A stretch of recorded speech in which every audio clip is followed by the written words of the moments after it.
Olá pessoal, tudo bem?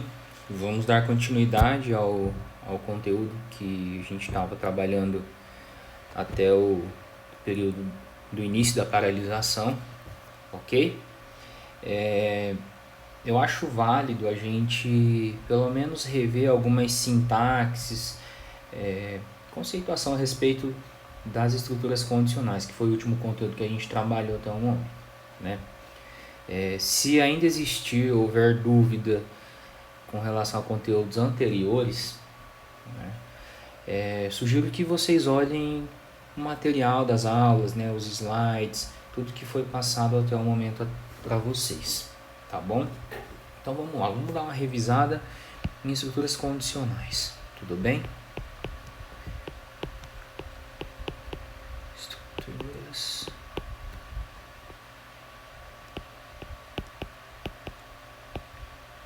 A gente viu que a motivação para eu estudar esse conteúdo, estruturas condicionais, se deve ao fato de que até o momento a gente tinha visto apenas algoritmos, a gente tinha construído apenas algoritmos sequenciais, né? Algoritmos estruturados ou sequenciais. Como que seriam esses algoritmos? Vamos imaginar assim, cada bolinha dessa que eu estou desenhando aqui corresponde a uma instrução, certo? Uma linha de instrução, um comando ou coisa do tipo. Então nossos algoritmos em geral eram assim, ó. Assim como todas as instruções do meu algoritmo eram executadas, correto? Eu tinha um algoritmo que ele seguia um fluxo sequencial. De fato, o algoritmo ele se caracteriza por isso, né? Só que as estruturas condicionais, elas surgem a partir do seguinte questionamento: é sempre que essa situação vai acontecer? Ou seja, é sempre que os meus algoritmos, todas as minhas instruções vão ser executadas? A resposta para essa pergunta é não, né? Ou seja, eu posso ter uma situação em que, dada uma condição, né, o meu algoritmo toma a decisão de executar um bloco ou de uma ou mais instruções, ou simplesmente não executar esse bloco de instruções, tá? Então eu posso ter uma situação como essa, por exemplo, onde o meu algoritmo ele pode ter, só terminar aqui, né? Como se fosse o meu fim algoritmo isso aqui, tá?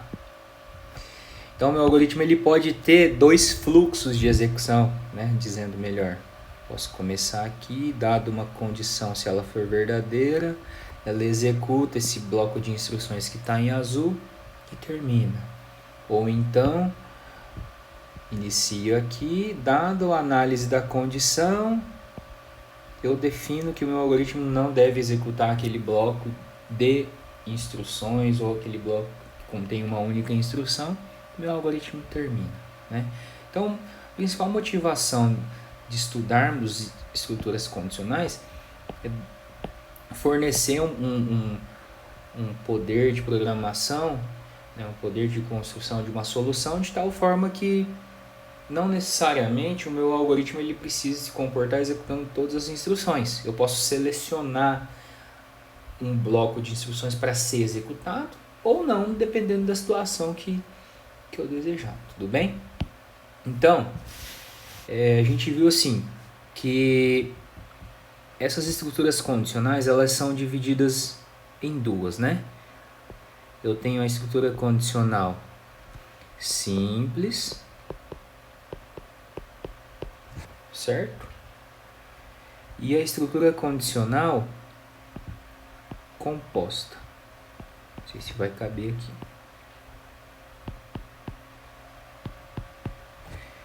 Como que funciona a estrutura condicional simples?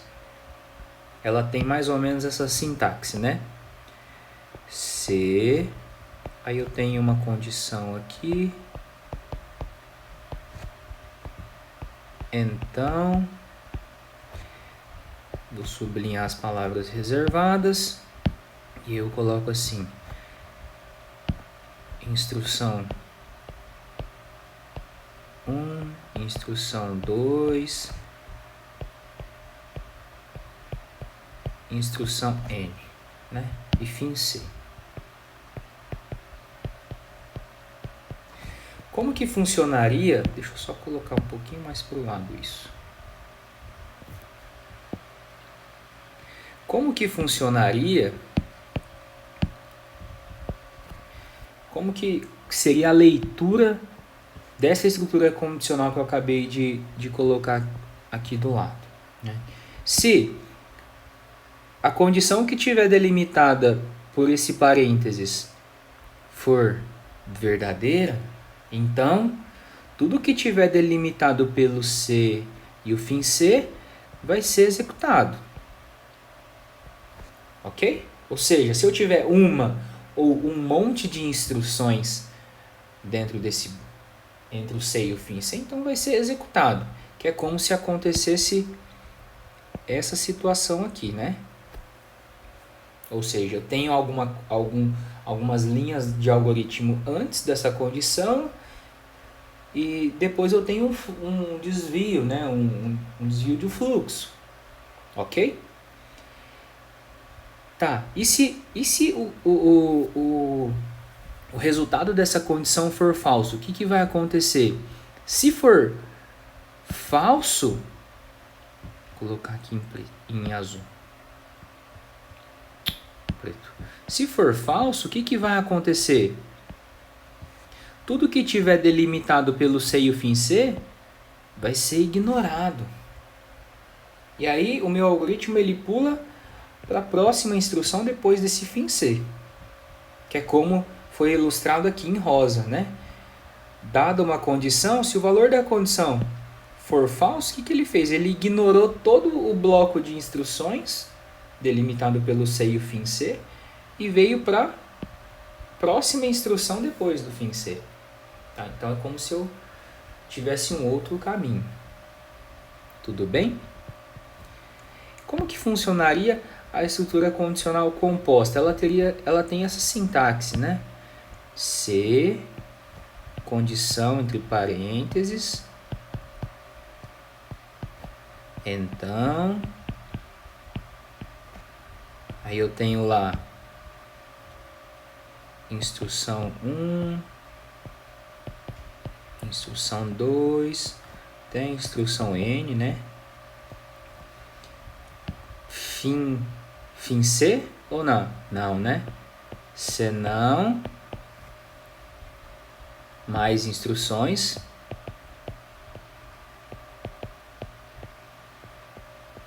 Tem instrução N. Eu coloco de 1 até N porque eu não sei quantas instruções. Pode ter uma ou várias instruções, né? Depois o fim C. Como que seria a leitura dessa estrutura condicional composta? Ora, se a condição que está entre parênteses for verdadeira, então o meu algoritmo vai executar tudo que está entre o C e o C não, na primeira parte, e vai ignorar o que está do C não até o fim C, que é a segunda parte. Beleza? Em contrapartida, se essa condição que está entre parênteses for me retornar um valor falso, o que vai acontecer? Eu ignoro tudo que tiver delimitado pela primeira parte, no C e o C não, e executo automaticamente o que está delimitado pelo bloco do C não, que é o C não e o fim C. Então, essa segunda parte vai ser executada obrigatoriamente. Então, quando eu tenho uma estrutura condicional composta, o que eu preciso ter ciência, né? Que um desses dois blocos sempre vai ser executado, tá? Como assim? Eu vou ter uma situação diferente do que eu desenhei aqui do lado. Eu vou ter assim, ó, um monte de instruções, né, sequenciadas. Aí, num determinado momento, eu tenho uma condição. Essa condição ela vai devolver um valor verdadeiro ou falso. Se for verdadeiro, então eu tenho uma ou um monte de instruções para ser executadas aqui à esquerda. Se for falso, eu também tenho algumas instruções para serem executadas de acordo com o comportamento dessa condição, se for falso. Tá? Ambas elas vão finalizar ali no fim C, né? Por exemplo, assim.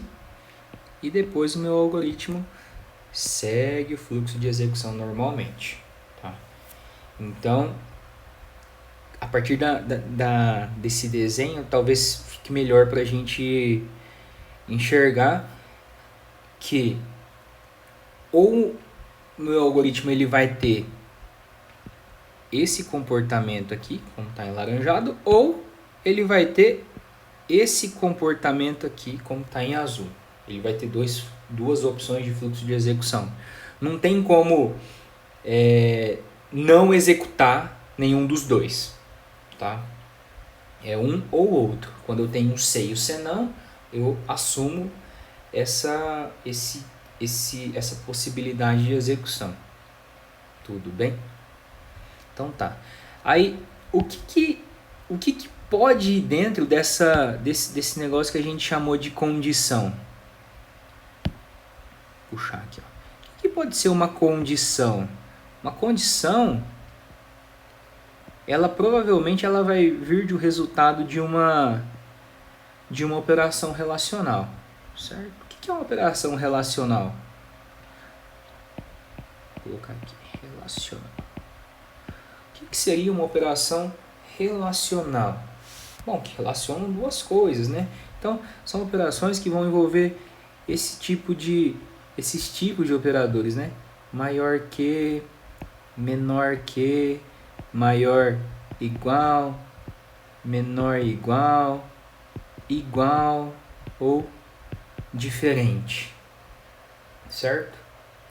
Então, provavelmente, o que vai estar dentro dessa condição vão ser operações de igualdade, operações que a gente conhece como operações relacionais. Tá? Operações relacionais provavelmente vão estar acompanhadas de um desses operadores relacionais. Tá? Porém, a gente viu também que existem os operadores que a gente chama de operadores lógicos. Os operadores lógicos, de forma geral, a gente viu esses dois, né? O E e o OU. Tá? Esses operadores lógicos servem para ligar, por exemplo, né? Duas operações relacionais, né? Ou mais de duas, ou enfim, tá? Servem para ligar mais de uma operação relacional. O E e o OU, eles têm algumas tem diferenças, né? O E, vocês já viram isso na aula de lógica aplicada, quando eu tenho duas condições ligadas pelo E, essas condições elas podem ser, deixa eu desenhar aqui, né, melhor. Essas condições elas podem ser assim: x maior que 3 e y menor que 2. Quando eu ligo essas duas subcondições com o operador lógico e, o que eu quero dizer? A condição como um todo, ela só vai ser verdadeira se os dois lados forem verdadeiros. Nesse caso, se o conteúdo de x for maior que 3 e o conteúdo de y for menor que 2. E se um dos dois for falso? Então, essa condição como um todo, né, a condição que está envolvida pelo parênteses, ela vai me devolver um valor falso. Tá? O E, quando eu ligo as duas ou mais coisas com o E, a minha condição como um todo, ela só vai ser verdadeira se todo mundo for verdadeiro. Tá? Em contrapartida, se eu ligar duas condições com o OU, basta que uma das duas sejam verdadeiras ou ambas sejam verdadeiras, e a condição como um todo ela vai ser verdadeira, tá? Então, por exemplo, vou puxar aqui para cima. Se eu tiver uma situação assim, ó, deixa eu arranjar um espaço para desenhar aqui que acabou.